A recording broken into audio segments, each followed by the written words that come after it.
Il en aura dit des conneries, il en aura dit des contre-vérités, mais là je crois que Martin Blachier vient officiellement de dépasser la ligne rouge. Taisez-vous. Non mais cet homme est ahurissant. Porte-parole du gouvernement. Ce que vous venez de faire, c'est super. Chers amis, quelle joie, quel plaisir, quel honneur de vous retrouver pour un nouvel épisode de votre émission désormais incontournable, tel Gérard Larcher sur une plage bondée. Il y a Vivement Dimanche, il y a Stade 2, il y a le Martin Blachier Comedy Club pour un épisode qui... Bon, je fais un petit peu mon Netflix, tu sais, où on sait jamais s'il y a moyen de gratter une nouvelle saison et quelques billets. Non, là, sincèrement, j'ai le regret de vous annoncer que c'est le dernier épisode, mais j'ai une proposition à vous faire en fin d'émission, vous allez comprendre. On a peut-être mieux qui arrive. Enfin bon, bref, tout ça se mélange, vous allez tout comprendre, c'est bien calibré. Avant de découvrir ce joyeux bazar, n'hésitez pas, si vous le souhaitez, à vous abonner à Juste Milieu, ça c'est sympa. Il y a un bouton, c'est bien foutu, c'est bien foutu. Ou alors, et où en fait d'ailleurs, chacun fait ce qui lui plaît, vous pouvez mettre le pouce bleu. Sur la vidéo, je sais me tenir. Et vous l'aurez compris, c'est le grand thème aujourd'hui, c'est le grand retour pour ce 14e épisode du Martin Blachier Comedy Club.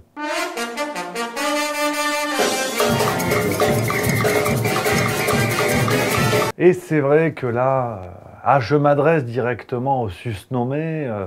Cher Martin, là, vous avez abusé. Ah ouais, vous avez abusé, mais dans des dimensions qui vont me pousser à être sérieux 4-5 minutes à la fin de cette vidéo, car une fois de plus, vous êtes le symbole vraiment de la période que nous avons vécue et que nous continuons de vivre dans son côté... autre côté de la montagne, c'est-à-dire là on est en train de manger les coulisses du théâtre médiatique que nous avons vécu, mais je vais y revenir, mais c'est vrai que au départ cette vidéo n'avait pas lieu d'être, tu vois, c'est comme moi qui fais la une de JQ, tu vois, bon, le six-pack pour moi il est composé de Budweiser, tu vois, tout ce qui est abdominaux, t'oublies des... Je suis bien d'accord avec la grosse. Et c'est vrai que cette 14e vidéo du Martin Blachier Comedy Club, eu égard à la présence médiatique de notre Martin national ces derniers mois, il n'y avait pas de raison. Je veux dire, il a été discret, bon, à l'affût de gratter un plateau, comme vous allez le découvrir. Mais tu vois, maintenant, Martin, bon, il a fait son beurre au maximum. Il a pris tout ce qu'il a pu, il a fait des livres. Il s'est dit, voilà, quitte à faire un petit peu de pognon, autant commettre des escroqueries littéraires. Et en mars 2022, il avait notamment sorti le livre Méga Gâchis, Histoire secrète de la pandémie aux éditions du Cerf. Bon alors, ce qui est incroyable avec Martin Blachier, et ce qui me fait penser qu'il le fait exprès, c'est une sorte d'Affida Turner de la picouse, c'est que même à l'écrit, c'est pépite sur pépite. Ouais. Et je suis allé jusqu'à lire cette merde, c'est dire l'amour que je lui porte. Et sur la 4e de couverture, tu vois. Normalement, tu le caches dans le livre. Tu vois. Non, sur la 4e de couverture, alors attention Dimitri, parce que je sais que certains vont me dire « Oui, mais ça, c'est choisi par l'éditeur pour faire monter les ventes et tout ça. » J'en conviens, mais l'auteur a son mot à dire. Je peux pas croire que Martin Blachier n'ait pas validé ça. Ce qui d'ailleurs ne m'étonne pas, vu ce qu'il y a écrit et que je vais vous lire tout de suite. On peut lire une phrase comme « Pour masquer leur incompétence et leur impuissance, pour couvrir leurs indécisions et leurs erreurs, pour poursuivre leur confiscation du pouvoir, les ministères et les agences, les administrations et les corporations ont tout fait pour le bâillonner. » Oui, il parle de Martin Blachier. Oui. Ils ont tout fait pour le bâillonner. Ouais. Alors bon, chiffre officiel, tout est en source, dans la description de la vidéo, vous le savez. Martin Blachier, c'est 1200 passages médias depuis mars 2020. Ça, c'est être bâillonné. Ah ça, je plaisante. Ouais, à 1300, c'était bon. À 1300, il était libre comme l'air, il est libre max. Il y en a même certains qui l'ont vu voler. Alors lui, il a dû voler aussi, mais ça, pour l'instant, on ne sait pas. Mais voilà, ça, c'est ce qu'il appelle être bâillonné. Voilà. 1200 passages médias. Alors, petite parenthèse, parce que c'est vrai que Martin Blachier n'était pas le dernier non plus à pointer du doigt les complotistes, tu sais. Là, apparemment... tout ça, tout ce qui a été fait pour le bâillonner venait du ministère, des choses comme ça. Ouais. Mais ça, c'est pas du complotisme. C'est du doute maîtrisé. Ouais, de l'indécision avec souplesse. Et je sais que c'est pas évident, mais n'oublions pas que Jean-Claude Van Damme est au grand écart, ce que Martin Blachier est à l'escroquerie médicale. Ouais, c'est marrant. Et non content de ce premier succès en librairie, j'ai pas eu les chiffres, mais à mon avis, c'est pas le Goncourt. En janvier 2023, Martin Blachier était de retour en librairie, parce que Les plateaux, du coup, l'ont bâillonné, cette fois, pour de vrai. Forcément, il y avait d'autres sujets, il y avait d'autres experts à la con qu'il fallait mettre en avant. Et Martin Blachier était de retour en librairie avec les 10 nouvelles menaces sur notre santé, toujours aux éditions du Cerf, enfin, donc un nouveau livre. Voilà. Il nous dit quelles sont les 10 nouvelles menaces sur notre santé, parce que c'est vrai que ces talents hein, de devin nous ont permis voilà, d'attendre ce genre de livre. C'est clair qu'on attend désormais de Martin Blachier des prédictions qui, jusqu'à présent, se sont absolument toutes révélées fausses. Ouais, non, mais globalement, c'était nul. Hein. Globalement, c'était nul. Martin Blachier, c'est quelqu'un qui, aujourd'hui, il nous l'a prouvé, peut réussir à se tromper sur la météo de la veille. C'est dire qu'il n'est pas bon. Il n'a pas tort. Mais bon, quand même, il y avait des séquences médiatiques à gratter. Voilà. Là, c'est l'actualité de l'auteur, de l'écrivain Blachier. Mais l'homme médiatique n'est jamais loin pour aller gratter une minute d'antenne. Ça, c'était le 26 janvier sur CNews, chez Pascal Praud. Moi, je pense qu'il en a fait un petit peu son cousin par alliance. Et bon, c'est vrai qu'il faut le vendre, le bouquin. Bah oui, t'as écrit des trucs. Alors, tout le monde s'en branle, mais au moins, t'as une exposition médiatique formidable qui va faire croire que t'es le nouveau Pulitzer. Et puis... il était là, Martin, et il nous expliquait des choses. Hein. Il nous dit, par exemple, les gens nés après les années 2000 vont vivre jusqu'à 90 ans. On arrive à faire vivre les gens très vieux. Je commence par dire que l'espérance de vie, elle est passée de 25 ans en 1750 à 60-65 ans en 1950. Et la médecine moderne a amené les gens vers le 3e et le 4e âge. Les gens qui sont nés après les années 2000, aujourd'hui, ils vont vivre jusqu'à 90 ans.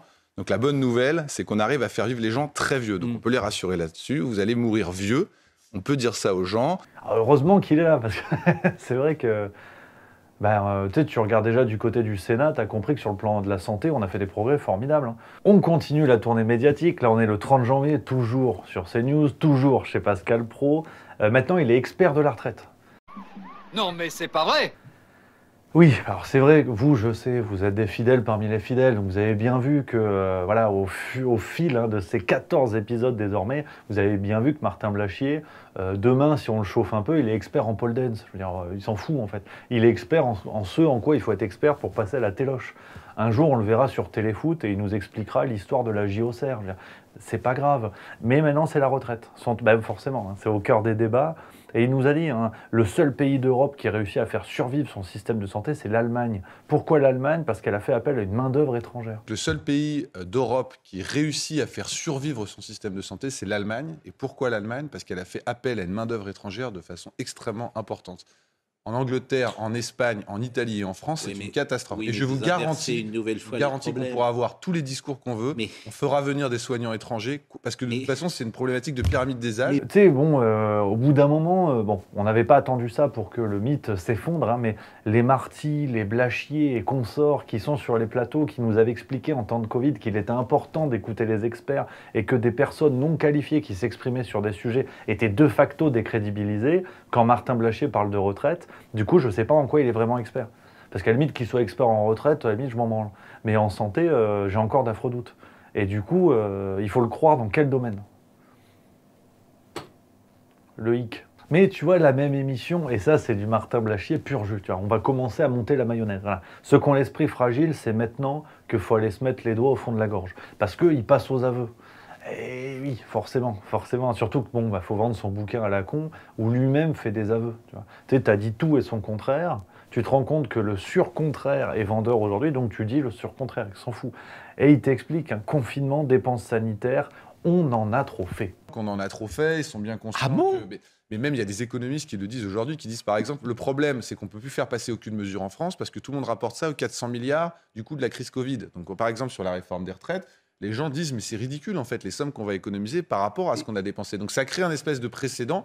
Et c'est vrai que ça crée quelque chose qui change tout ce qui suit. Ouais, là, c'est vrai que... Là, il avait les mots, il m'a rendu accro. Là, ça m'a bluffé. Le confinement tel qu'il a été fait était largement excessif. On aurait pu fermer les quelques grands boîtes de nuit, restaurants, mais honnêtement, on ne savait pas. Ça m'a bluffé et c'est pas fini parce que le 7 février, Martin Blachier était chez André Berkoff sur Sud Radio et là pareil. Là c'était le 14 juillet de l'escroquerie intellectuelle. Il nous dit en dehors de ça, on ne s'intéresse pas à la santé des populations. Voilà. On sait si on est vivant ou si on est mort, on compte les quelques cancers et les quelques infarctus, mais en dehors de ça, on ne s'intéresse pas à la santé des populations. C'est même pas un objectif politique. Et je pense que ça peut devenir un objectif politique, parce qu'en dehors de sauver la planète, je vois pas quel objectif politique on a réellement. Mais pourtant... Alors toujours pour vendre son livre, parce qu'il estime que dans les 10 enjeux qui vont venir, il y a l'enjeu de la santé. Tu vois. Il va falloir s'intéresser à la santé des gens. Non, mais moi je pense qu'il a tort, Martin Blachier. Parce qu'on s'intéresse à la santé des gens. Tu vois, on s'intéresse tellement qu'on a voulu rendre un vaccin obligatoire. Alors sans le dire, hein, ça c'est encore un niveau de lâcheté, niveau 12, tu arrives au big boss du jeu, mais on s'intéresse à la santé des gens. On s'intéresse tellement qu'on a dit « restez confinés chez vous ». On ne sait pas pourquoi, mais restez, parce que voilà, faites le masque, faites le couvre-feu, tout ça. Martin Blachier lui-même a été un rouage de cette immense escroquerie où on a mimé l'intérêt sur les questions sanitaires pour finalement défendre des enjeux qui, on le voit aujourd'hui, n'étaient pas que sanitaires. Voilà, si je peux me permettre. Voilà. À la boulette. Si jamais il y a Julien Pain qui nous regarde, CF, toutes les déclarations de Martin Blachier, qui lui-même s'intéressait à la santé des gens. Donc moi, je le crois, je crois tout le monde, vive l'information libre, vive le fact-checking. Et puis ça continue le 23 mars sur Touche pas à mon poste, toujours dans un contexte de promotion littéraire. Martin Blachier, qui continue. Parce que c'est vrai que, maintenant, tu vois, il le reconnaît. Même l'OMS considère le Covid au niveau de la grippe, tu vois, donc c'est plus vendeur.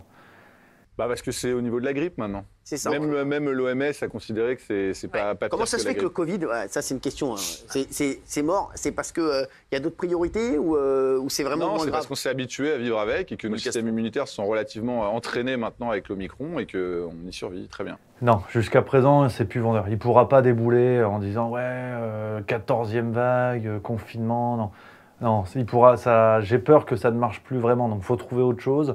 Et c'est vrai que Martin Blachier, j'ai longtemps secrètement pensé, tu vois, en slip dans mon lit, qu'il était expert en docteur Maboul, en vérité. C'est tout, tu vois.